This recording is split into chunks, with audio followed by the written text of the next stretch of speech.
Hello, friends. Welcome to our initiative of daily PT pointers, in which we will discuss important headlines of the day from various sources for prelims 2024. So, the first topic is related to Hindustan Aeronautics Limited.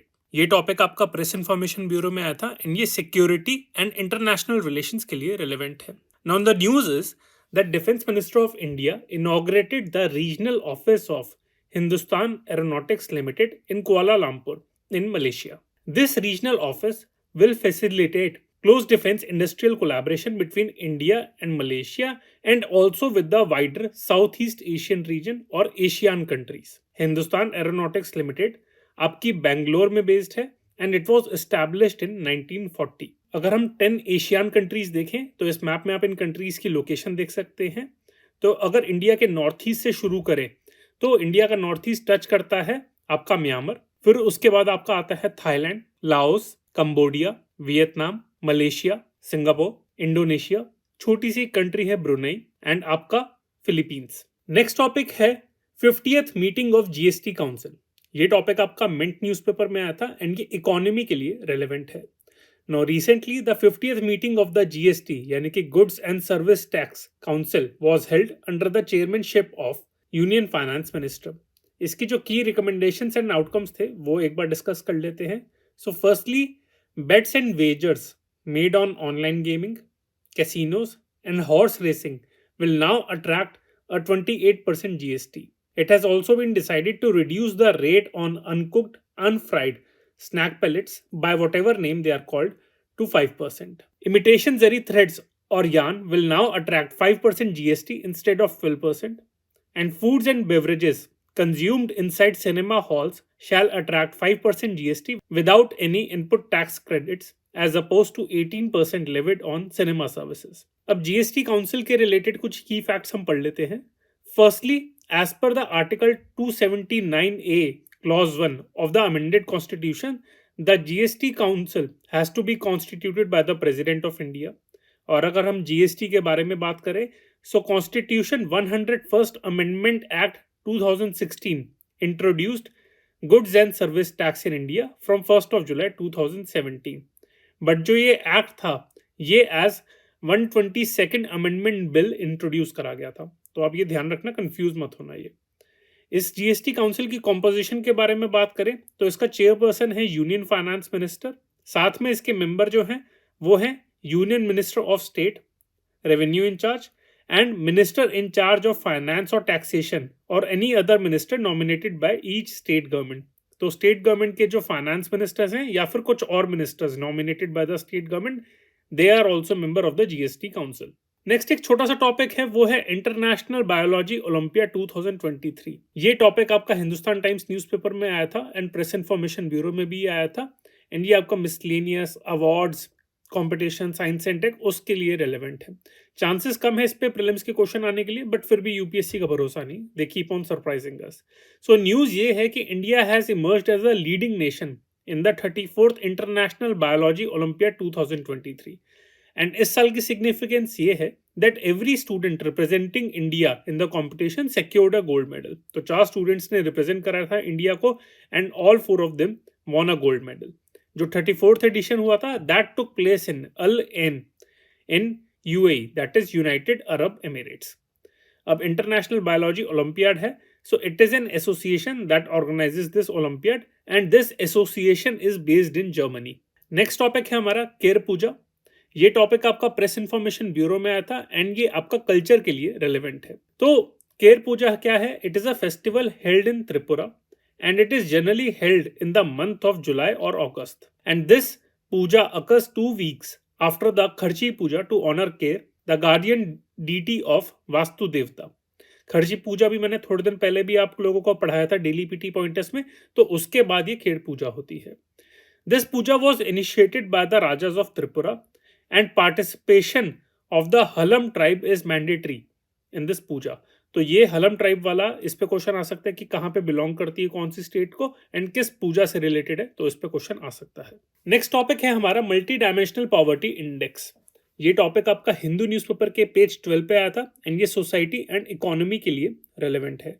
Now the latest edition of the global multi dimensional poverty index was released by UNDP, that is United Nations Development Program, and OPHI, that is Oxford Poverty and Human Development Initiative. इस addition के according 1.1 billion people out of 6.1 billion people, that is more than 18%, live in acute multi-dimensional poverty across 110 countries. अगर India के बारे में इसकी findings देखें तो इस रिपोर्ट के according 25 countries including India successfully halved their global MPI values within the 15 years. And apart from India, other countries are Cambodia, China, Congo, Honduras, Indonesia, Morocco, Serbia, and Vietnam. Between 2005-2006 to between 2019 to 2021, 415 million people moved out of poverty in India within these 15 years, with its incidence of poverty falling from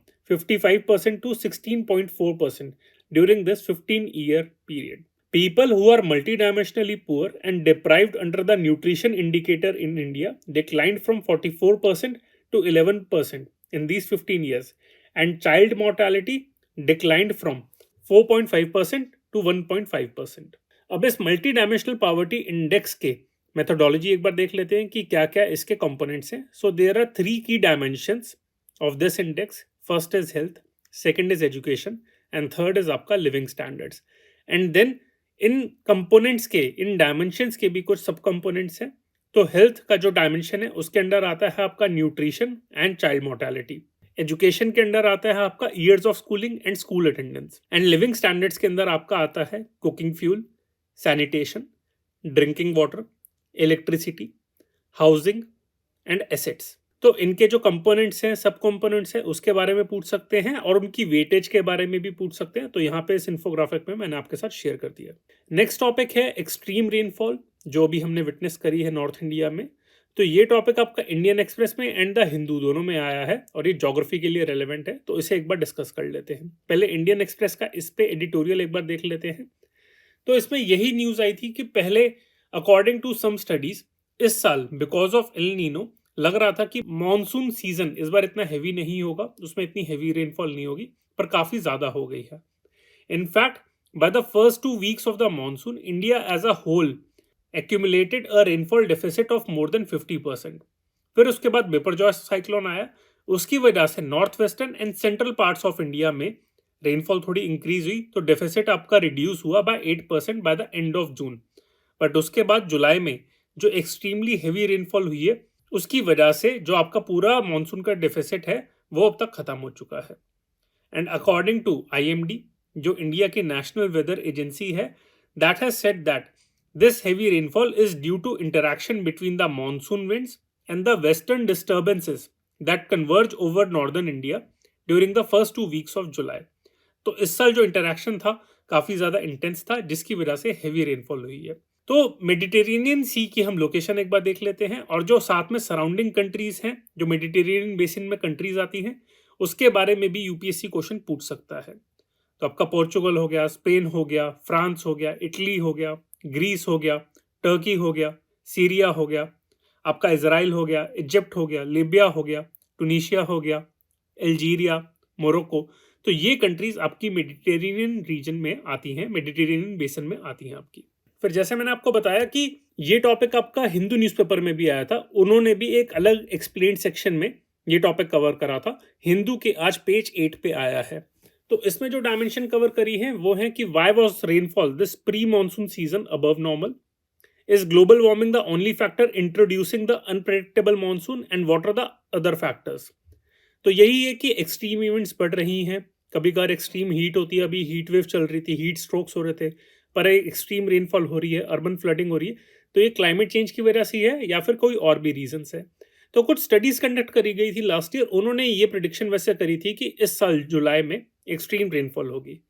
so excess rainfall over north west India according to this article is consistent with the Arabian Sea having warmed by about 1.5 degree Celsius since January.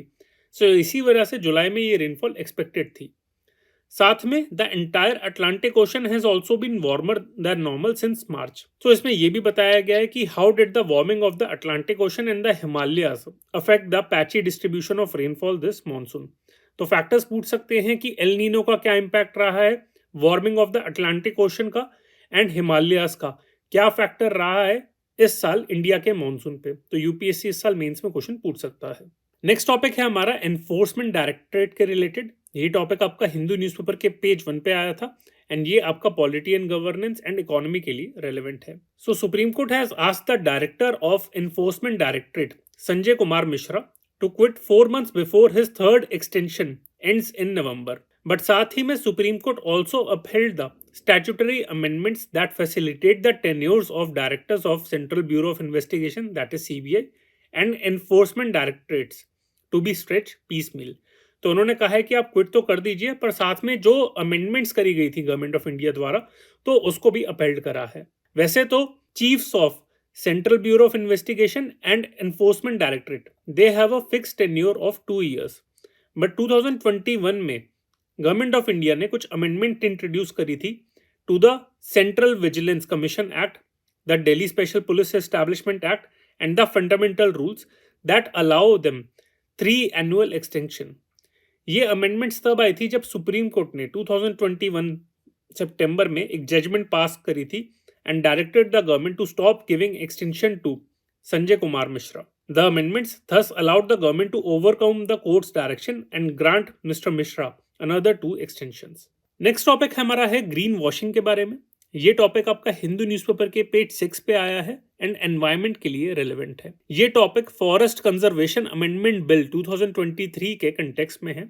अभी parliamentary committee ने भी एक report publish करी है कि इस bill को analyse करा था और ग्रीन वॉशिंग की कुछ एलिगेशंस थी तो उसके बारे में उन्होंने क्या कहा है इस एडिटोरियल में है। ग्रीन वॉशिंग पिछले साल से काफी न्यूज में है टर्म। तो ये टॉपिक हमने दिसंबर 2022 की नेक्स्ट आईएएस की मंथली मैगजीन में कवर करा था पेज 19 पे।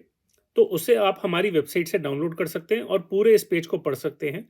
तो बताया है कि ग्रीन वॉशिंग है क्या एग्जैक्टली, क्यों होती है, ग्रीन वॉशिंग को ग्रीन वॉशिंग क्यों कहा जाता है, कब ये टर्म ओरिजिनेट हुई थी, कैसे होती है ग्रीन वॉशिंग, इसका क्रिटिसिज्म क्या है, फाइनेंशियल सेक्टर पे क्या इम्प्लीकेशंस है and how to combat green washing.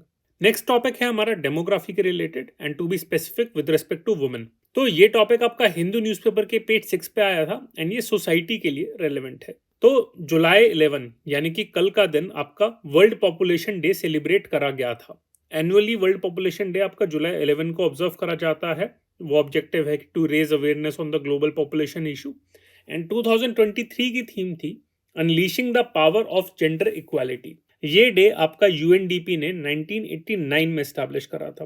तो इस आर्टिकल में स्पेसिफिकली वुमेन रिलेटेड डायमेंशंस है उस पे इन्होंने फाइंडिंग शेयर करी है। तो अकॉर्डिंग टू दिस अगर इंडिया के कंटेक्स्ट में बात करें, the proportion of the female population aged 65 and above increase from 5% to 11% between 1950 and 2022 and is projected to increase to 21% by 2050।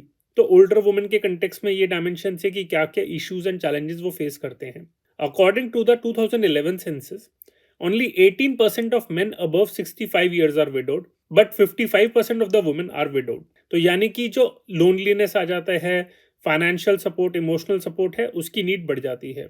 Also, this article says that the number of years women spend caring for children under 5 years of age declined from 14 years in 1992 to 1993 to 8 years in 2018 to 20। तो यानी कि working women increase हो रही है तो जितना time वो बच्चों को प्रोवाइड कर पाती हैं वो डिक्लाइन हो रहा है। साथ ही में ये भी इस आर्टिकल में लिखा है कि वुमेन की एजुकेशनल अटेनमेंट इंक्रीज हुई है। The number of girls going to school, secondary education clear करना वो इंक्रीज हुआ है। But marriage and child bearing ये कॉमन एक्सपेक्टेशंस आज भी हैं वुमेन से in spite of increasing education. फिर आपका आता है एक पोटैटो की वैरायटी जिसका नाम है FL2027। तो ये टॉपिक आपका हिंदू न्यूज़पेपर के पेज 8 पे आया है एंड इकोनॉमी के लिए रेलेवेंट है। कुछ दिन पहले भी वैसे मैंने डिस्कस करा था कि what is the legal row going on between the farmers and the PepsiCo. Delhi high court ने एक वर्डिक्ट रिलीज करी है जिसमें पेप्सिको की उन्होंने अपील को रिजेक्ट कर दिया है because PepsiCo filed an appeal against an order passed by the protection of plant varieties and farmers right authority which revoked PepsiCo's registration with respect to a unique potato variety developed by it। तो ये जो पूरा case है ये FL2027 के context में है। ये पोटैटो वेराइटी आपकी लेस के जो चिप्स हैं उसको प्रोड्यूस करने में यूज करी जाती है। नेक्स्ट टॉपिक है हमारा generative AI and large language modules. ये जो आपका आर्टिकल है ये हिंदू न्यूज़पेपर के पेज 9 पे है एंड साइंस के लिए रिलेवेंट है। तो आर्टिकल का टाइटल है what we lose when we work with giant artificial intelligences like chat GPT. कल भी मैंने डेली पीटी पॉइंटर्स में डिस्कस करा था और आज भी ये आर्टिकल आया। तो इसमें यही है कि चैट जीपीटी आर्टिफिशियल इंटेलिजेंस का रोल कितना इंक्रीज हो रहा है, क्या बेनिफिट्स हैं, क्या इम्पैक्ट है, नेगेटिव इम्पैक्ट है लेबर फोर्स के ऊपर और सोसाइटी के ऊपर। तो ये टॉपिक हमने वैसे मार्च 2023 के एडिशन में कवर करा था नेक्स्ट आईएएस की मंथली मैगजीन में पेज 61 पे। तो इसे आप डाउनलोड करके पढ़ सकते हैं कि क्या क्या इश्यूज हैं, क्या क्या चैलेंजेस हैं जनरेटिव एआई के। नेक्स्ट टॉपिक है हमारा places of worship special provisions act of 1991। तो ये टॉपिक आपका हिंदू न्यूज़पेपर के पेज 10 पे आया एंड ये पॉलिटी एंड गवर्नेंस के लिए रेलेवेंट है। तो उसमें यही आया है कि सुप्रीम कोर्ट ने सेंटर को कहा है कि अपना स्टैंड क्लैरिफाई करे on the places of worship act of 1991। तो ये एक्ट, इसका ऑब्जेक्टिव और इसके फीचर्स क्या है? This act declares that the religious character of a place of a worship shall continue to be the same as it was on August 15, 1947। तो partition के time पे या फिर इंडिपेंडेंस के टाइम पे जो एक रिलीजियस प्लेस का जो उस टाइम पे कैरेक्टर था वो वैसा ही रहेगा। It also says that no person shall convert any place of worship of any religious denomination to one of a different religion. But इसमें कुछ एक्सेप्शन है। फर्स्टली, जो उस टाइम पे राम मंदिर अयोध्या डिस्प्यूट चल रहा था, जब ये एक्ट इनैक्ट करा गया था, तब उसको इस एक्ट की प्रोविजन से निकाल दिया गया था। Secondly, there is an exception with respect to instituting fresh proceedings with regard to suits that relate to a conversion of status that happened after August 15, 1947। यानी कि 15 अगस्त 1947 के बाद अगर किसी प्लेस को कन्वर्ट कर रहा है तो वो इस एक्ट के अंदर हम कवर कर सकते हैं, चैलेंज करा जा सकता है। Also the provision of the act will not apply to ancient and historical monuments and archaeological sites that are covered by the Ancient Monuments and Archaeological Sites and Remains Act of 1958। तो कुतुब मीनार हो गया, Humayun tomb हो गया, आप उसका religious character change नहीं कर सकते क्योंकि ये 1958 का ये जो एंशियंट मॉन्यूमेंट्स एक्ट है उसके अंदर गवर्न करा जाता है। एंड आज का हमारा लास्ट टॉपिक है वो है इलेक्टोरल बॉन्ड्स के रिलेटेड। ये टॉपिक आपका हिंदू न्यूज़पेपर के पेज 11 पे आया था एंड पॉलिटी एंड गवर्नेंस के लिए रेलेवेंट है। तो न्यूज़ ये है कि एसोसिएशन ऑफ डेमोक्रेटिक रिफॉर्म्स ये time to time electoral reforms के रिलेटेड रिपोर्ट्स रिलीज करते रहते हैं। So according to their latest reports, electoral bonds were the chief source of donations for most of the political parties, जिसमें से BJP का, Bharatiya Janata party के पास सबसे ज्यादा अमाउंट आया है। तो जो इलेक्टोरल बॉन्ड स्कीम है ये 2018 में इंट्रोड्यूस करी गई थी for the purpose of electoral funding and 2017 में जो फाइनेंस एक्ट है that remove the previous limits of 7.5% of the companies average 3-year net profit for political donations. According to the electoral bond scheme of 2018, only political parties registered under section 29A of the Representation of People Act 1951 and which secured not less than 1% of the votes polled in the last general election to Lok Sabha or state legislative assembly shall be eligible to receive the electoral bonds। तो ये eligibility के बारे में था कि कौन कौन से क्या क्राइटेरिया हैं इलेक्टोरल बॉन्ड स्कीम के अंदर फंड्स रिसीव करने के। और इस एक्ट के अंदर State Bank of India has been authorised to issue and encash electoral bonds through its various branches. So friends, ये आज के हमारे डेली पीटी पॉइंटर्स थे। I hope you liked it. For more updates on current affairs you can follow us on YouTube, Instagram and Telegram. Thank you.